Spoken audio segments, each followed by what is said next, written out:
പുകച്ചില്ല. കുറെ നാളായിട്ട് ഈ സിനിമാ ഷൂട്ടിംഗ് എന്നൊക്കെ പറഞ്ഞ് തിരക്കിലല്ലായിരുന്നു. അത് ശരിയാ മോനെ.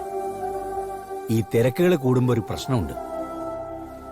ആളുകൾ ഒരുമിച്ചിരിക്കുന്നത് കുറയും. അല്ലെങ്കിൽ ഇവൾ ഇതുപോലെ എന്റെ മടിയിൽ അല്ലെങ്കിൽ യശോദയുടെ തോളിൽ ചാരിയിരിക്കേണ്ടതല്ലേ? ഒരു പനി വന്നാ തൊട്ട് നോക്കാം. മുഖത്തൊരു വാട്ടം ഉണ്ടെങ്കിൽ തിരിച്ചറിയാം. അതൊക്കെയാണേ നഷ്ടപ്പെട്ടു പോകുന്നത്.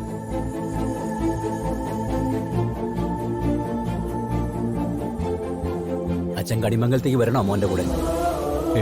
വേണ്ട, ഞാൻ പോയിക്കോളാം അച്ഛൻ. സത്യത്തിൽ ഞാൻ കരുതിയത് രാധയും കണിമംഗലത്തേക്ക് മടങ്ങുന്നുണ്ടെന്നാ. അവിടെ എല്ലാവർക്കും രാധയെ കാണണമെന്നുണ്ടാവുമല്ലോ.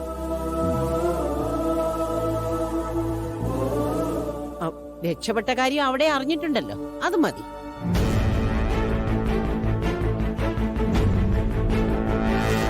എന്നാ ശരി, ഞാൻ ഇറങ്ങട്ടെ.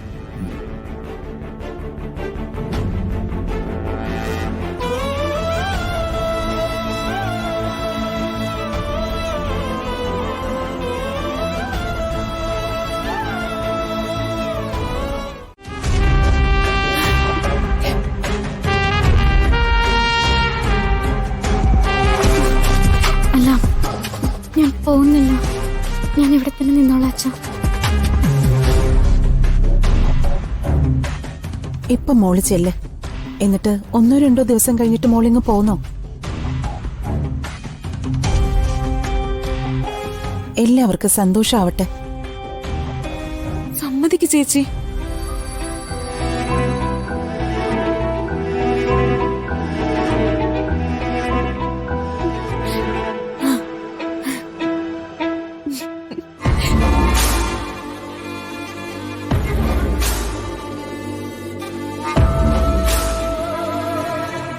വരൂ. ഒരു കാര്യം കൂടി എനിക്ക് പറയാനുണ്ട്. ഇനി ഈ സിനിമയുടെ കാര്യങ്ങൾക്കായി രാധിക പോണ്ട.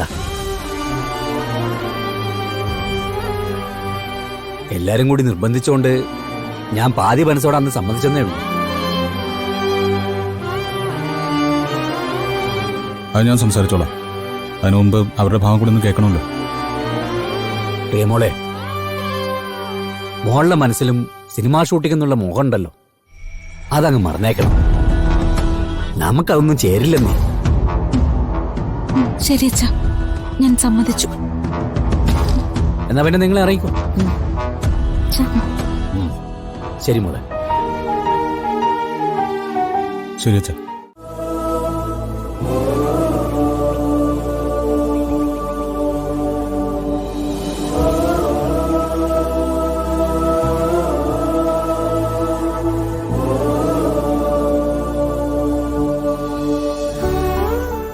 നിനക്ക് കുഴപ്പമൊന്നുമില്ലല്ലോ?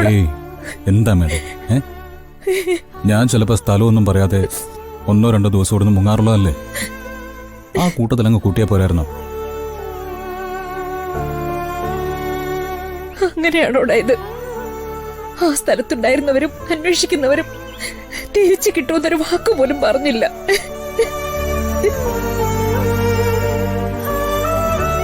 പിന്നെ എന്തു പറഞ്ഞിട്ടാണ് ഞാൻ കാത്തിരിക്കുക? അമ്മയെ ഞാൻ തിരിച്ചു വരും. എനിക്ക് വേണ്ടി പ്രാർത്ഥിക്കാൻ ഇത്രയും ആളുകളുള്ളപ്പോ തിരിച്ചു വരാണ്ട് എങ്ങനെയാ?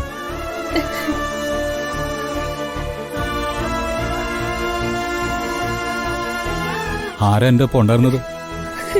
ശ്രീകൃഷ്ണ ഭഗവാന്റെ സ്വന്തം ആളല്ലേ. എനിക്കെന്തെങ്കിലും പറ്റിയാൽ തന്നെ ഭക്തയ്ക്കൊന്നും സംഭവിക്കാൻ ഭഗവാൻ സമ്മതിക്കില്ലല്ലോ.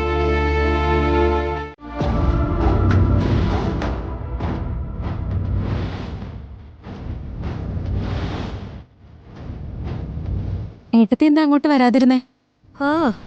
ഞാനെന്തിനാ അങ്ങോട്ട് വരുന്നേ? ഞാനിനി ഇപ്പൊ കരഞ്ഞാലും അതിന്റെ കുറ്റങ്ങൾ കണ്ടുപിടിക്കാൻ ആളുകൾ ഉണ്ടാവുമല്ലോ. അച്ഛാ, നമ്മുടെ ആ DAG വർമ്മ സാറില്ലേ, അച്ഛന്റെ ഫ്രണ്ട്, അദ്ദേഹത്തെ ഒന്നുകൂടി വിളിക്കണം. പോലീസിന്റെ കേസന്വേഷണം നടക്കുന്നുണ്ടല്ലോ. നഷ്ടപ്പെട്ടവരെ തിരിച്ചു കിട്ടിയ സ്ഥിതിക്ക് അത് ചിലപ്പോൾ പെട്ടെന്ന് അവസാനിപ്പിക്കും. അങ്ങനെ വിടില്ല എന്ന് നമുക്ക് ഉറപ്പ്.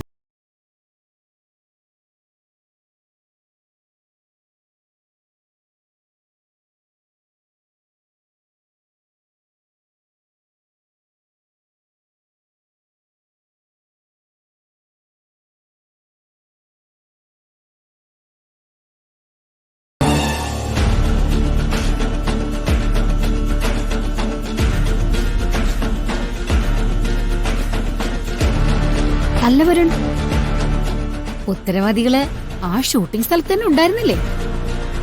പിന്നെ വേറെ ആളുകളെ കുറിച്ചൊക്കെ അന്വേഷിക്കേണ്ട ആവശ്യമുണ്ടോ? ആ ഇവിടെ ഒരു ഇലയാണെങ്കിൽ ഇവിടെ മാത്രം കാറ്റടിച്ചു എന്നല്ലല്ലോ, കാറ്റങ്ങ് ദൂരെന്ന് വരുന്നുണ്ടെന്നല്ലേ. ഉം